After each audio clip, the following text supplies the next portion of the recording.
এতিয়া যদি আমি কৰ্মকাণ্ড কৰিবলৈ যাওঁ তেতিয়াহ'লে তাত আমাৰ কিছুমান বিপৰ্যয় হোৱাৰ সম্ভাৱনা আছে। কি?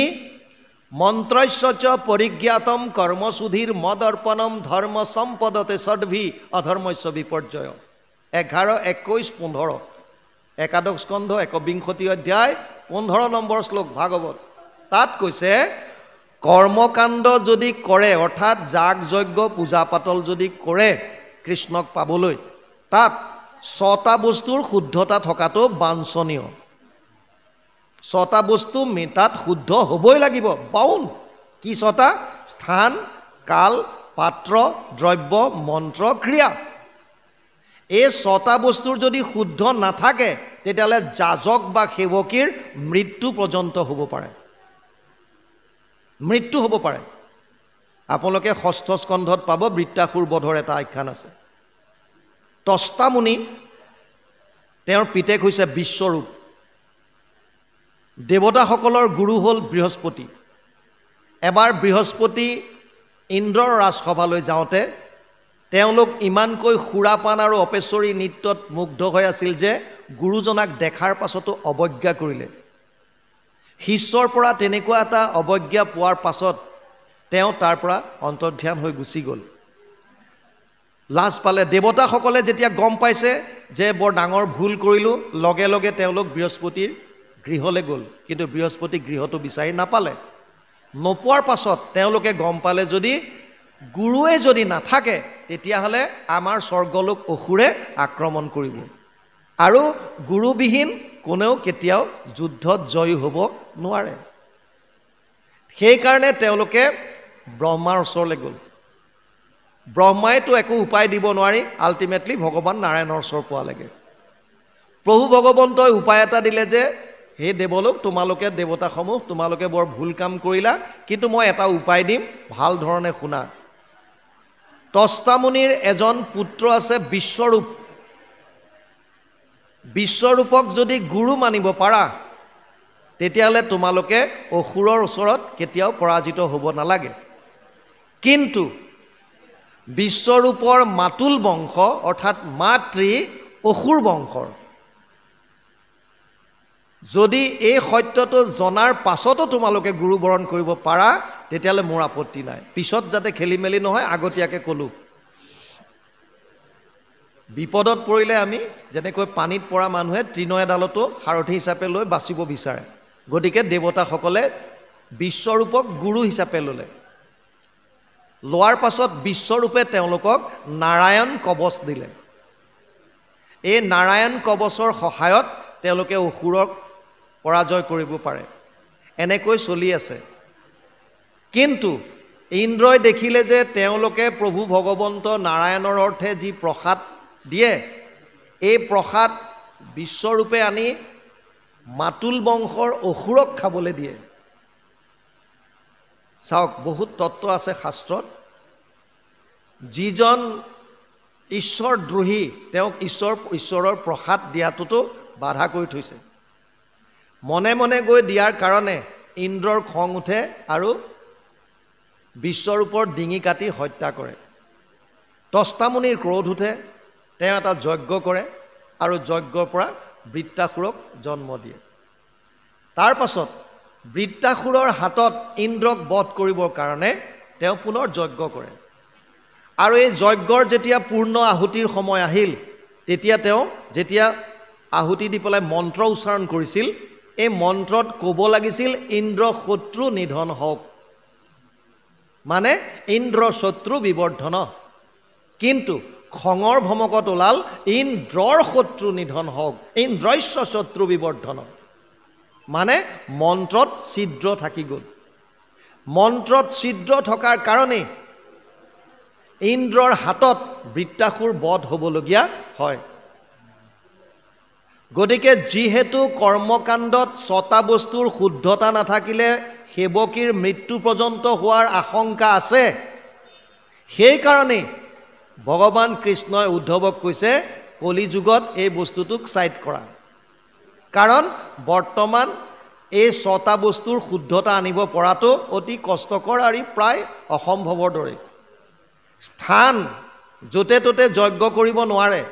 জনক আদি ৰজাই আগতে 12 বছৰ নিজে হাল বাই যজ্ঞস্থলী নিৰ্মাণ কৰিছিল বুলি শাস্ত্ৰত পোৱা যায়। এনেদৰে হাল পাওঁতে হালৰ শিয়লিত সীতাক পাইছিল বুলিও আছে। তাৰপিছত আহিছে কাল, সময়। সূৰ্য উদয়ৰ পৰা সূৰ্য অস্তৰ ভিতৰতহে যজ্ঞৰ ক্ৰিয়া জেনেৰেলি শাস্ত্ৰৰ মতে কৰা হয়। যিকোনো শাস্ত্ৰ সনাতন ধৰ্মৰ মেলি চাওক, ৰাতি যাগ যজ্ঞ কৰাৰ নিয়ম ক'তো নাপাব। কিন্তু আপোনালোকে আমাৰ বিবাহ পদ্ধতিত যদি চায়, বৰ্তমানো ৰাতি যজ্ঞ কৰি পেলাই তেওঁলোকে বিবাহ কাৰ্য বহুতে চলাই আছে, যিটো শাস্ত্ৰৰ সম্পূৰ্ণৰূপে বিপৰীত। বুজি পাইছে?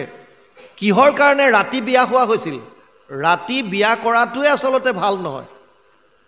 যিটো শাস্ত্ৰৰ আচল নিয়ম, দিনৰ ভাগত হ'ব লাগে সকলো শুভ কৰ্ম। ৰাতি কিয় কৰা হ'ল ইয়াৰ তত্ত্বটো বুজক।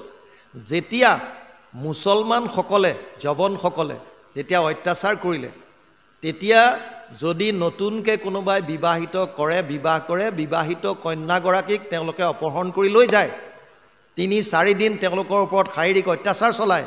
গতিকে তেতিয়াৰ জনসাধাৰণে মনে মনে ৰাতি বিবাহ কৰিছিল, যাতে কোনো গম নাপাওক। আৰু এইটো বৰ্তমানো তেনেকৈ চলি আহি আছে। সত্য কথাটো না আমাক জানিবলৈ দিয়ে, না আমি জানিবলৈ ইচ্ছা কৰোঁ। এতিয়াও বহু সম্প্ৰদায়ে কিন্তু দিনৰ ভাগতহে বিবাহ সম্পন্ন কৰে। বুজি পাইছে? যিকোনো নহওক, কালৰ ক্ষেত্ৰত ৰাতি বিবাহ কৰাৰ মানে যজ্ঞ কৰাৰ নিয়ম শাস্ত্ৰত নাই। পাত্ৰ যিমানবিলাক তাত ব্যৱহাৰ হয়, দ্ৰব্য যিমানবিলাক আনে, এইবিলাকো শুদ্ধ দ্ৰব্য পোৱাটো বৰ্তমান অতি কষ্টকৰ। আটাইতকৈ ডাঙৰ বস্তুটো হৈছে মন্ত্ৰ উচ্চাৰণ।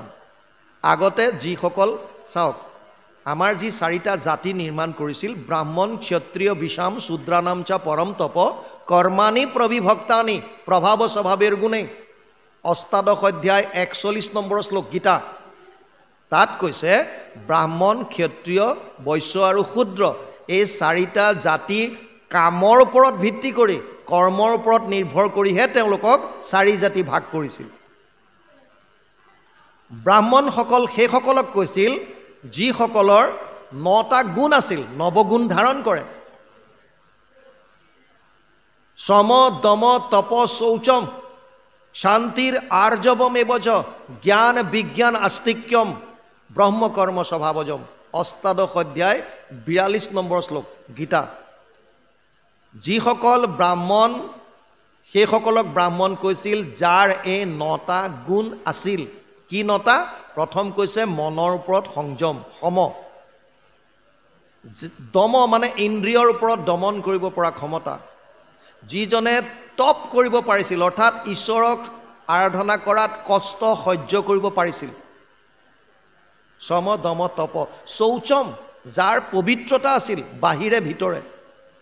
আমি বাহ্যিক পবিত্ৰতাত গুৰুত্ব দিওঁ, শৌচ দুবিধ বুলি কৈছে। শৌচাম চ দ্বিবিধম প্ৰোক্তম, বাহ্যম অভ্যন্তৰম তথা মৃজলাভ্যম স্মৃতম বাহ্যম ভাৱশুদ্ধি তথান্তৰম।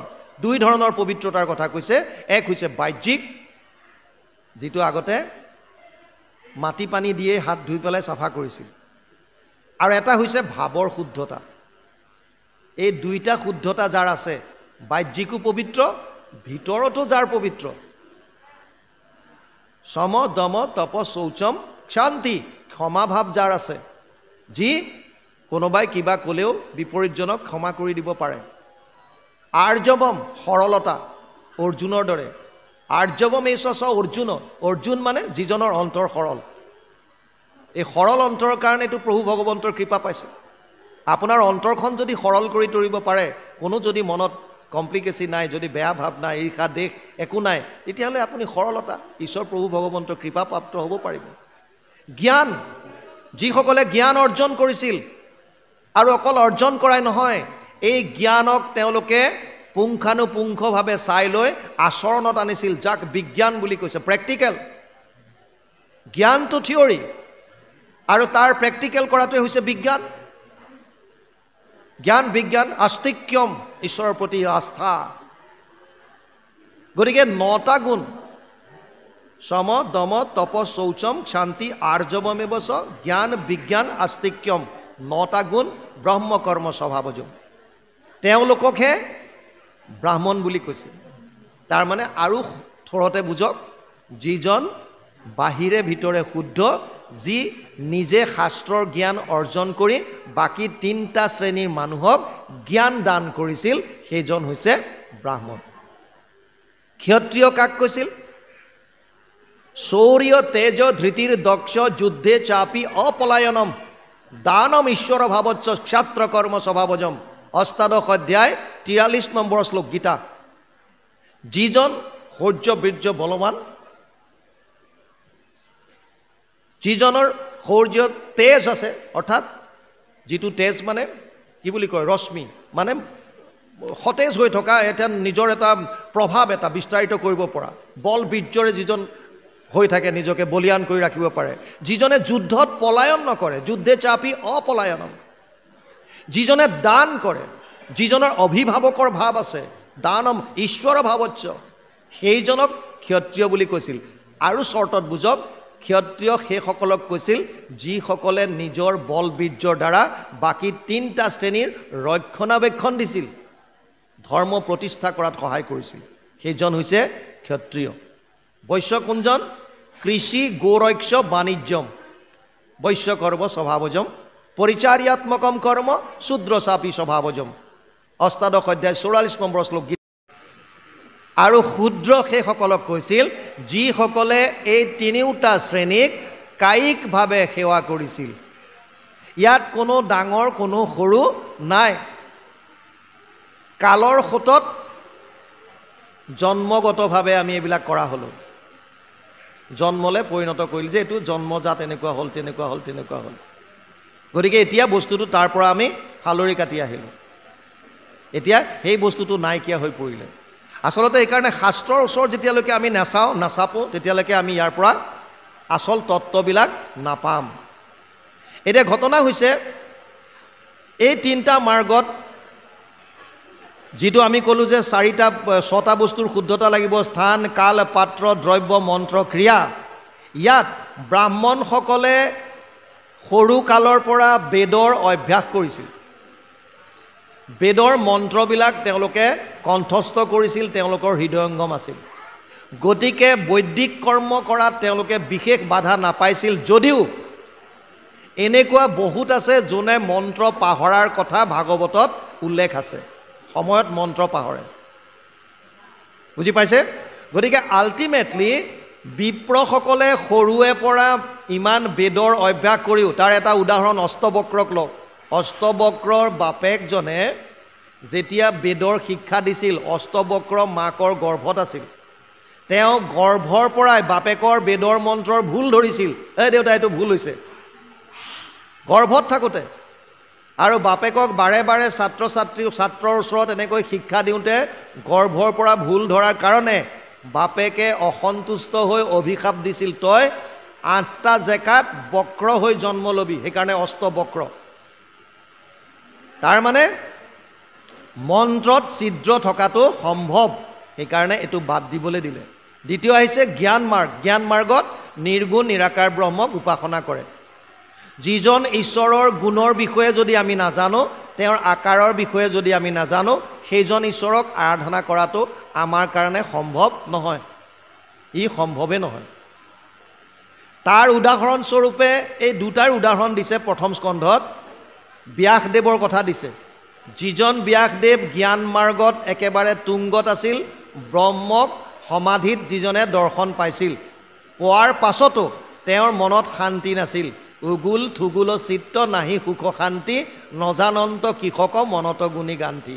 বদৰিকাশ্ৰমত বহি থাকে, মনত সুখ শান্তি নাছিল।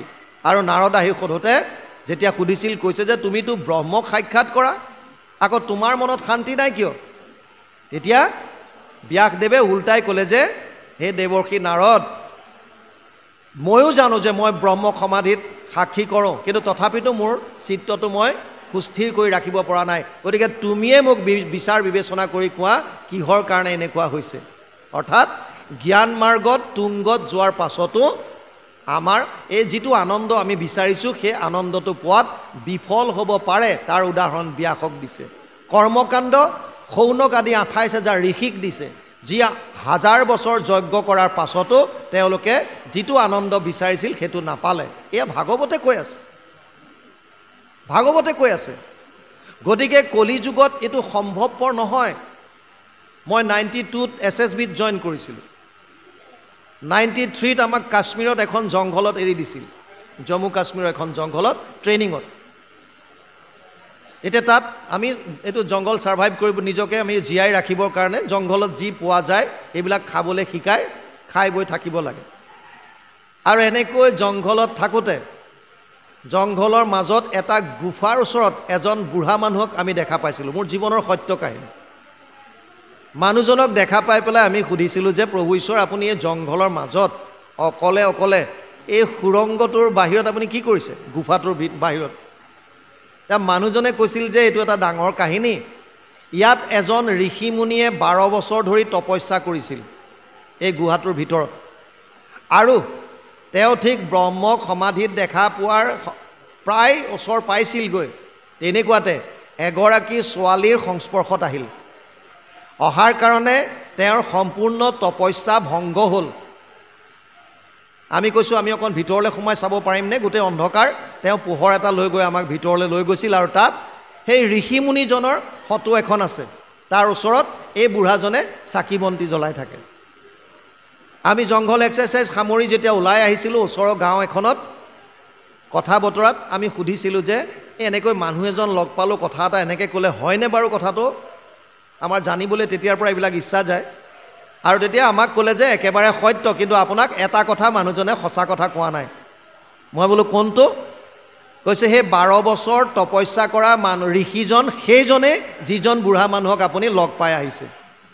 তাৰমানে তেওঁ দাড়ি চাৰি কাটি দিলে। কথাৰ অৰ্থ হৈছে বৰ্তমানত জ্ঞান মাৰ্গৰ দ্বাৰা কৃষ্ণক পাব পৰাটো সম্ভৱপৰ নহয়।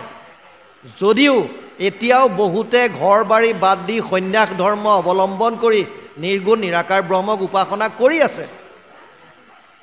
পাবও যদি কোনোবাই পাৰিছে, এইটো ক্লেশ অধিকতৰস্তেচাম অব্যক্ত অশক্ত চেতসা অব্যক্ত হি গতিৰ দুখম দেহ বদ্ভিৰ অবাপ্যতে।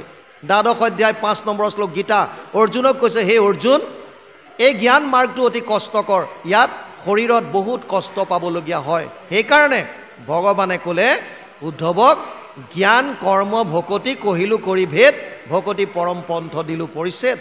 অৰ্থাৎ ইয়াতো গুৰুজনাই আহি পেলাই আমাক এটা কথাই ক'লে যে কলিৰ ভয়ত আন যিমানবিলাক ধৰ্ম আছে এই সমস্ত ধৰ্ম আহি একস্থান হৈয়া ৰৈলা হৰিৰ নামত। হেন জানি বুদ্ধজন জাত আছৈ মতি, কৰা সাৱধান চিত্তে কৃষ্ণত ভকতি, তেবেহে তৰিবা ঘোৰ সংসাৰ সাগৰে, কলি যুগে ধৰ্ম আৰু নাহি আতপৰে। তাৰমানে কলি যুগত কৃষ্ণৰ নাম কীৰ্তনৰ বাহিৰে, হৰিনাম ধৰ্মৰ বাহিৰে বেলেগ ধৰ্মত আমাৰ অধিকাৰেই নাই। এই কথাটো ভাগৱত শাস্ত্ৰই আমাক সুন্দৰভাৱে বুজাই দিছে। ইয়ালৈকে গৈছে আৰু অকণমান আছে, তাৰপিছত মই আপোনালোকৰ পৰা বিদায় ল'ম আৰু। কৃষ্ণ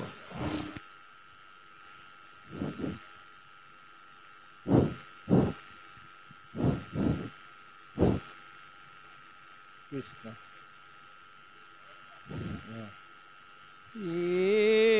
ৰাম কলিৰ ভয়ত ত্ৰাস ভূঞা ধৰ মজত, একস্থান হৈয়া ৰৈল হৰিৰ নামত। জানি একচিতে ফুৰা ৰাম নাম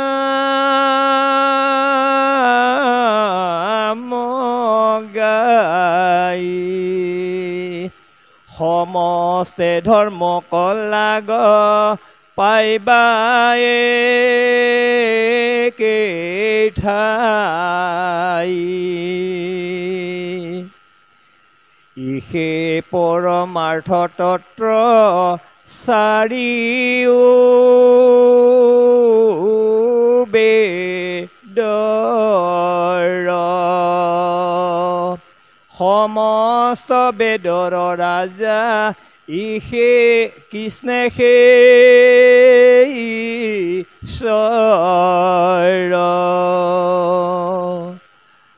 সমস্ত ধৰ্মৰ ৰাজা মাধৱ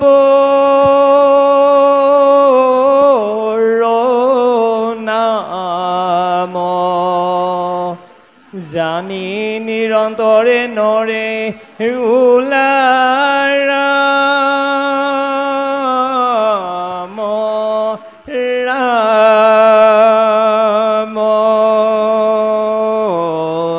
হৰি ৰাম ৰাম হৰি ৰাম কৃষ্ণ কৃষ্ণ পদে কৈছে কলিৰ ভয়ত ত্ৰাস হুয়া ধৰ্ম যত একস্থান হুয়া ৰৈল হৰিৰ নামত জানি একচিত্তে পুৰা ৰাম নাম গায় সমস্তে ধৰ্মক লাগ পাইবা একঠাই বাকী যিমান ধৰ্ম আছিল সমস্তখিনি গৈ বৰ্তমান কলিযুগত কেৱল হৰি নামত মাজত আছে অৰ্থাৎ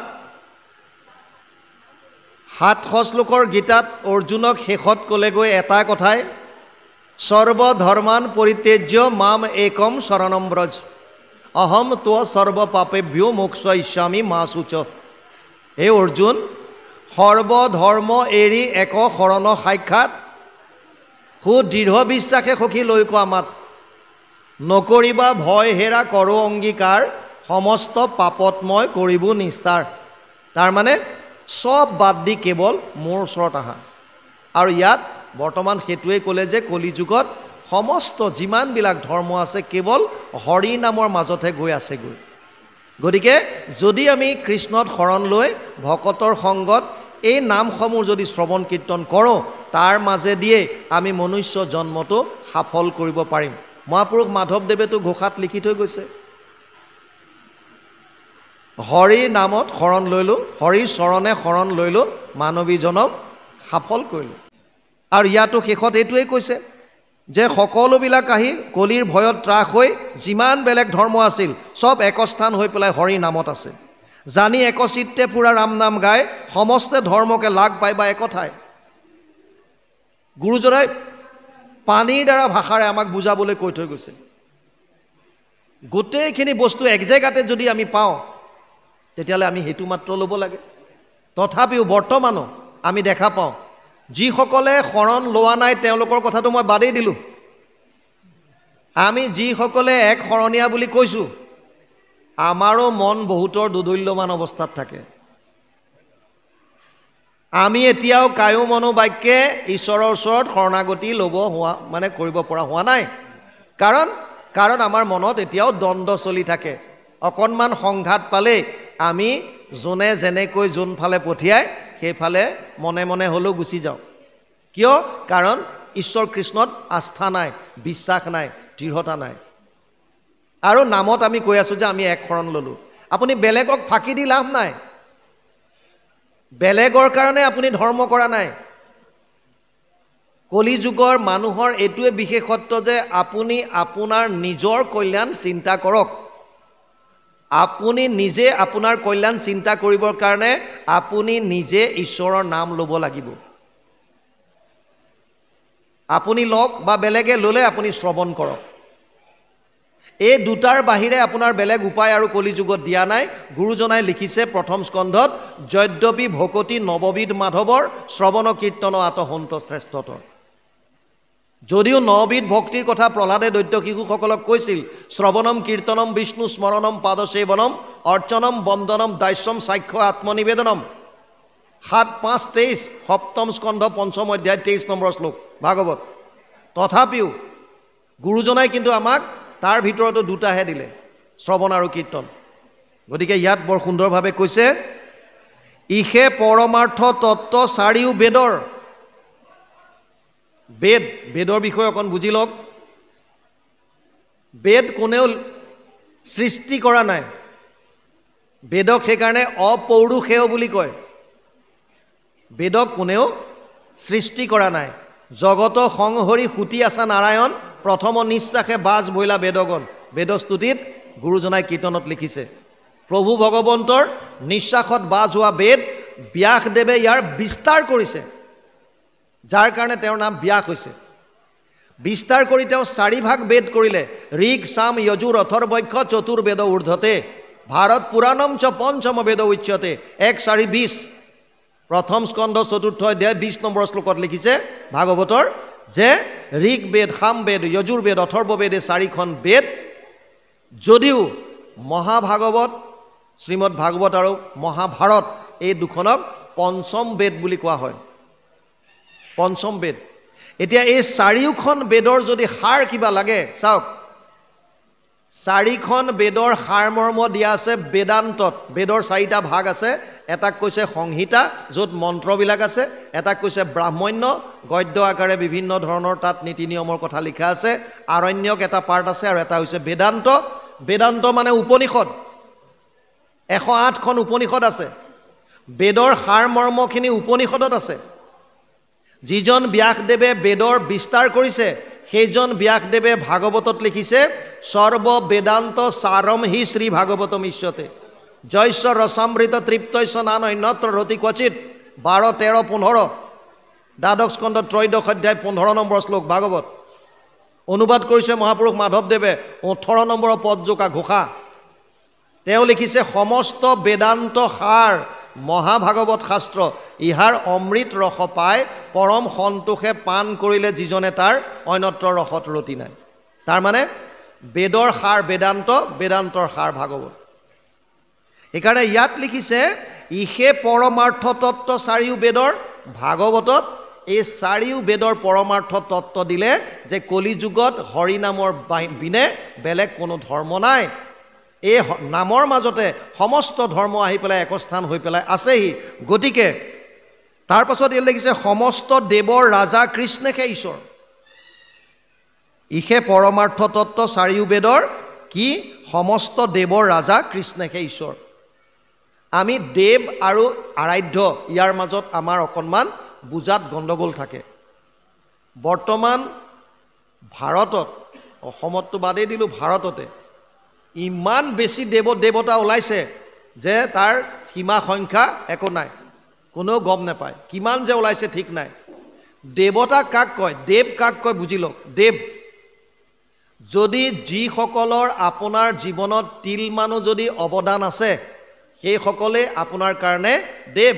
যেনে মোৰ মাতৃৰ মোৰ জীৱনত অৱদান আছে বা অৰিহণা আছে, সেইকাৰণে মাতৃ দেৱভৱ, মোৰ কাৰণে মাতৃ দেৱতা।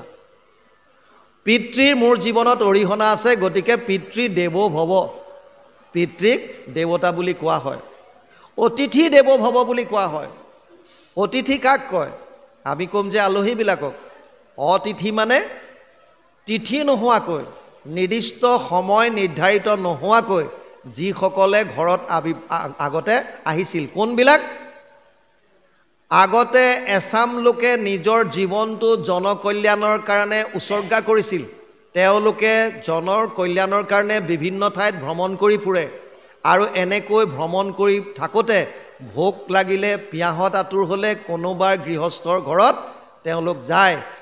কোনো নীতি নিয়ম বা আগতে কোনো খবৰ নিদিয়াকৈ অতিথি, কোনো ধৰণৰ ডেট নিদিয়াকৈ কাৰোবাৰ ঘৰত উপস্থিত হোৱাৰ কাৰণে অতিথি বুলি কোৱা হৈছে। সেইসকল ব্যক্তি জনকল্যাণৰ কাৰণে আহিছিল। যিহেতু তেওঁলোকে জনকল্যাণৰ কাৰণে কৰ্ম কৰে, তেওঁলোক দেৱতাৰ তুল্য। এতিয়া মোবাইলত এপইণ্টমেণ্ট লৈ মাছ মাংস দগৰি খোৱাখিনি কথা কোৱা নাই, সেইখিনি আছিল তেতিয়া অতিথি, তেওঁলোকে জনকল্যাণ কৰিছিল। গতিকে দেৱভৱ বুলি কৈছে। যিসকলে এতিয়া গ্ৰহ নক্ষত্ৰ গছ বন যত যিমান আছে সকলোৰে আপোনাৰ জীৱনত অৱদান থাকিব পাৰে, আৰু আপোনাৰ কাৰণে সেয়া দেৱতা হ'ব পাৰে। কিন্তু আৰাধ্য কোনজন? ঈশ্বৰ কোনজন? কাক ওচৰত শৰণ ল'ম? পিপলায়নে নিমি ৰজাক কৈছে, নিমি নৱসিদ্ধ সংবাদত ঈশ্বৰ তত্ত্বৰ বিষয়ে বুজাইছে। কি কৈছে? সৃষ্টি স্থিতি প্ৰলয়ৰ হেতু যিটো দেৱ পৰম ঈশ্বৰ তান্তবিনে নাহি কেৱ স্বপ্ন জাগৰণ যিটো গভীৰ নিদ্ৰাত সমাধিত সাক্ষী ৰূপে থাকন্ত সাক্ষাৎ সচেতন কৰা দেহ প্ৰাণ ইন্দ্ৰিয়ক জীৱক ভুঞ্জান্ত নানাবিধ বিষয়ক পৰমাত্মা বুলি তাক কহে মুনিগণ এইটো পৰম তত্ত্ব জানিবা ৰাজন এইটোৱে হৈছে পৰম তত্ত্ব ঈশ্বৰ কোনজন যিজনে এই তিনিটা কাম কৰিছে এই কোটি কোটি ব্ৰহ্মাণ্ডৰ যিজনে সৃজন কৰিব পাৰে যিজনে পালন কৰিব পাৰে আৰু যিজনে সংহাৰ কৰিব পাৰে আমি যদি কওঁ যে সৃজনটো ব্ৰহ্মাই কৰিছে জয় জয় কৃষ্ণ কৃপাময় মহেশ্বৰ যাৰ আজ্ঞা শিৰে বহে ব্ৰহ্মা হৰিহৰ যিজনৰ আজ্ঞা পালন কৰি আছে এইকিজনে সেইজন হেতু যি আমাৰ মনৰ চাৰিটা অৱস্থাত সচেতন হৈ থাকে আমাৰ চাৰিটা অৱস্থা মনৰ এটা জাগ্ৰত এতিয়া ৰাতি আপুনি শুই যায় শৰীৰটো নিষ্ক্ৰিয় হয় মন যদি সক্ৰিয় হৈ থাকে মনলৈ বহুত চিন্তা আহে ভাৱনা আহে তেতিয়া আমি সপোন দেখোঁ এইটো স্বপ্ন অৱস্থা কেতিয়াবা কেতিয়াবা আমি শুই গ'লে ৰাতিপুৱাহে সাৰ পাওঁ মাজডোখৰ গম নেপাওঁ এইটো গভীৰ নিদ্ৰা বুলি কৈছে আমি ৰাতিপুৱা উঠি কওঁ যে কালি 10টা বজাত পৰিলোঁ আৰু একদম ৰাতিটো গম নেপাওঁ ৰাতিপুৱাহে গম পাইছোঁ কিন্তু কেতিয়াবা ভাবি চাইছেনে আপুনি যে ৰাতিটো গম পোৱা নাই এই নোপোৱা কথাটো কোনে গম পালে মই যে কালি পৰিলোঁ 10টা বজাত ৰাতিপুৱা 6টাতে সাৰ পালোঁ মই একেবাৰে গমেই নাপাওঁ আপুনি গম নাপাওঁ বুলি যে পালে এই পোৱাটো কোনে পোৱাই দিলে কাৰণ আপুনি শুই গৈছিল আপোনাৰ মন নিষ্ক্ৰিয় তেতিয়াও কোনোবা এজন অন্তৰ্যামী ৰূপে থাকে আৰু চতুৰ্থ অৱস্থা মনৰ সমাধি যিটো সন্ন্যাসীসকলে নিৰ্গুণ নিৰাকাৰ ব্ৰহ্মক উপাসনা কৰি আছে সমাধিত শৰীৰ সক্ৰিয় হৈ থাকে মনলৈ অহা চিন্তাবিলাক শূন্য কৰি আত্মা পৰমাত্মাৰ লগত যোনে মিলন কৰিব পাৰে ব্ৰহ্মক সেইটোকে সমাধিত দেখা পোৱা বুলি কয় গতিকে প্ৰবৰ্তান্ত যেখনে ইন্দ্ৰিয় সমস্তক পৰমাত্মা বুলি তেবে কহে পৰমাত্ৰ বুলি তেবে কহে মাধৱক ভগৱানৰ তিনিটা ৰূপ আছে এটা নিৰ্গুণ নিৰাকাৰ এটা সগুণ নিৰাকাৰ এটা সগুণ সাকাৰ যেতিয়া তেওঁ নিৰ্গুণ নিৰাকাৰ হৈ থাকে তেতিয়া তেওঁক ব্ৰহ্ম বুলি কয় যেতিয়া তেওঁ সগুণ নিৰাকাৰ হয় তেতিয়া পৰমাত্মা বুলি কয় যেতিয়া সগুণ সাকাৰ ৰূপ ধাৰণ কৰে তেওঁক ভগৱন্ত বুলি কয় বদন্তি তত্তত্ত্ববিদম তত্ত্বম ইয়াত জ্ঞানৱদ্বয়ম ব্ৰহ্মেতি পৰমাত্মেতি ভগৱান ইতি শব্দয়েত 1-2-11 প্ৰথম স্কন্ধ দ্বিতীয় অধ্যায় 11 নম্বৰ শ্লোক ভাগৱত তাৰমানে প্ৰবৰ্তান্ত যেখনে ইন্দ্ৰিয় সমস্তক পৰমাত্মা বুলি তেবে কহে মাধৱক যেতিয়া আমাৰ ইন্দ্ৰিয়বিলাক প্ৰবৰ্তাই থাকে আত্মাৰ লগত পৰমাত্মা বিৰাজমান এক বৃক্ষে দুই পক্ষী দুইকো দুইৰো সম দেখি দুইৰো দুইৰ সখা নিৰন্তৰ আত্মা পৰমাত্মা একেলগে থাকে এইখন অৱস্থাত পৰমাত্মা বুলি কয় ফেনখন আছে চলা নাই তাৰ মানে আমি গম পাইছোঁ ইয়াত কিবা এটা বস্তু নাই যেতিয়া কাৰেণ্ট আহিব সুইচ দিব ফেনখন ঘূৰিব কাৰেণ্টটো দেখা নাপায় কিন্তু আপুনি জানে যে কাৰেণ্ট আছে কিয় ফেনখন ঘূৰিছে মানে গুণটো আছে আকাৰটো দেখা নাই নিৰাকাৰ এইটোক কৈছে সগুণ নিৰাকাৰ বুজি পালে আৰু নিৰ্গুণ নিৰাকাৰ যেতিয়া সগুণ সাকাৰ কেতিয়া হ'ব যেতিয়া তেওঁ অৱতাৰ ধৰিব যেখনে কৰ এইটো সৃষ্টি স্থিতি অন্ত তেখনে বোলয় মাধৱক ভগৱন্ত সমাধিত বেকত হুৱন্তে গুছে ভ্ৰম তেখনে বোলয় জানা মাধৱক ব্ৰহ্ম ব্ৰহ্ম পৰমাত্মা ভগৱান এক তত্ত্ব তিনি ৰসো একে নাম লক্ষণ ভেদত সেইকাৰণে আৰাধ্য আমাৰ সেইজন যিজন এই সমস্ত কাৰ্যৰ হেতু যিজন কাৰণৰ হেতু যিজন সৃষ্টি স্থিতি প্ৰলয়ৰ যিজন হেতু যিজনে আমাৰ মনৰ চাৰিটা অৱস্থাত সাক্ষী ৰূপে আছে যিজনে আমাক ইন্দ্ৰিয়বিলাক সচেতন কৰি ৰাখিছে সেইজনহে আৰাধ্যৰ বিষয় আৰু সেইজন ঈশ্বৰ সৰ্বভূতানাম হৃদেশে অৰ্জুন তিষ্ঠতি অষ্টাদশ অধ্যায় 61 নম্বৰ শ্লোকত কৈছে যে 61 নম্বৰ শ্লোকত অৰ্জুনক কৈছে হে অৰ্জুন এই মই ঈশ্বৰ সমস্ত ভূতৰ হৃদয়ত আছোঁ গতিকে সেইজনৰ ওচৰতে আমি শৰণ ল'ব লাগে সেইজনকে আমি আৰাধ্য হিচাপে ল'ব লাগে সেইজনকে আমি কৃষ্ণ ৰূপে আৰাধনা কৰিব লাগে ইয়াত সেইকাৰণে ক'লে ইহে পৰমাৰ্থ তত্ত্ব চাৰিও বেদৰ সমস্ত দেৱৰ ৰাজা কৃষ্ণকে ঈশ্বৰ সমস্ত ধৰ্মৰ ৰাজা মাধৱৰ নাম জানি নিৰন্তৰে নৰে বোলা ৰাম ৰাম দেৱৰ ৰজা হৈছে ভগৱান কৃষ্ণ আৰু ধৰ্মৰ ৰাজা নাম বুলি ক'লে সেইকাৰণে গুৰুজনায়ো এক শৰণ হৰিনাম ধৰ্ম আমাক দি গৈছে যিটো সম্পূৰ্ণৰূপে প্ৰামাণিক এইকাৰণে এক শৰণ হৰিনাম ধৰ্মত যিখিনি আশ্ৰিত হৈছে কায়ো বাক্য মনে নিজকে আত্মসমৰ্পণ ঈশ্বৰৰ চৰণত কৰিবলৈ লওক প্ৰতিটো বস্তু ভগৱানৰ চৰণত অৰ্পণ কৰিবলৈ অভ্যাস কৰক যদ কৰচি যদ অশ্নচি যদ জুহচি দদাচি যদ তপস্যুচি কৌন্তেয় তৎ কুৰুশ্ৰম দৰ্পণম নৱম অধ্যায় ২৭ নম্বৰ শ্লোক গীতা প্ৰতিটো বস্তু ঈশ্বৰ কৃষ্ণত অৰ্পণ কৰিবলৈ যদি চেষ্টা কৰক প্ৰভু ভগৱন্তৰ কৃপাত আপোনালোক সকলোৱে মুকং কৰতি বাচালম পংগুং লংঘয়তে গিৰিম যাৰ দায়া বলে খোৰা পৰ্বত চঢ়াৱে মুখে ৰাৱণ আহি যাৰ সিটো কবি হয় গতিকে প্ৰভু ভগৱন্তৰ কৃপা বৰিখন হৈ আছে মাত্ৰ আমি পাত্ৰটো কেনেকৈ থৈছোঁ সেইটোৱে ডাঙৰ কথা প্ৰভু ভগৱন্তৰ কৃপা বৰিখন হৈ আছে আমাৰ পাত্ৰটো ভক্তিৰ পাত্ৰটো কেনেকৈ ৰাখিছোঁ যদি উল্টাকে থৈ দিওঁ তেতিয়া ইয়াত কৃপা সোমাব কেনি সেইকাৰণে পাত্ৰটো চিধা কৰিবলৈ লওক মনৰ আৰু পাত্ৰত যদি আৱৰ্জনা সোমাই আছে সেইবিলাক উলিয়াই পেলাই দিয়ক খালী কৰক মানে মনৰ মাজৰ পৰা আপুনি দোকানলৈ গৈছে চেনি আনিবলৈ আগতেই যদি তাত বালিশিল ভৰাই বৈয়াম এটা লৈ যায় ফুল কৰি ইয়াত চেনি দিয়ক বুলি ক'লে দোকানীয়ে ক'ত ভৰাব গতিকে আগতে নিজৰ পাত্ৰটো খালী কৰিব লাগিব খালী কৰিবলৈ হৃদয়ৰ মাজত যিমানবিলাক কলুষতা কপটতা ঈৰ্ষা দেশ এইবিলাক আঁতৰ কৰি পবিত্ৰ কৰক প্ৰভু ভগৱন্তৰ কৃপা আছে সমস্তজন কুশল হ'ব সৰ্বে ভৱন্তু সুখীন সৰ্বে সন্তু নিৰাময়